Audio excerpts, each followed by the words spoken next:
பாம்புகளால் கேட்க முடியுமா? மகுடிக்கு அவை எப்படி எதிர்வினையாற்றுகின்றன? பாம்புகளுக்கு காதுகள் கிடையாது. ஆனால் அவை மகுடிக்கு எதிர்வினையாற்றுகின்றன. இது முரண்பாடாக தோன்றினாலும் உண்மை என்னவென்றால், பாம்புகள் காற்றில் பரவும். மகுடியின் ஒலி அலைகளுக்கு எதிர்வினையாற்றுவதில்லை. மாறாக தரையில் உண்டாகும் அதிர்வுகளுக்குத்தான் அவை எதிர்வினையாற்றுகின்றன. பாம்புகளுக்கு காதுகள் இல்லை.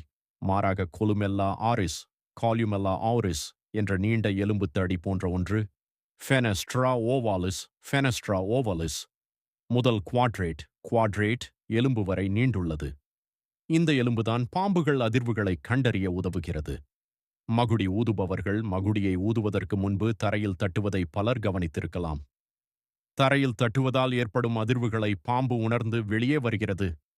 மகுடி ஊதுபவர் மகுடியை ஆட்டிக்கொண்டே ஊதும்போது பாம்பும் அதே திசையில் ஆடுகிறது. இது மகுடி ஊதுபவரின் இசையை ரசித்து ஆடுவது கிடையாது. மகுடியை இலக்காக கருதித்தான் அதுவும் ஆடுகிறது. சில சோதனைகளில் தரையில் தட்டாமலே கூட பாம்புகள் மகுடிக்கு எதிர்வினையாற்றியுள்ளன.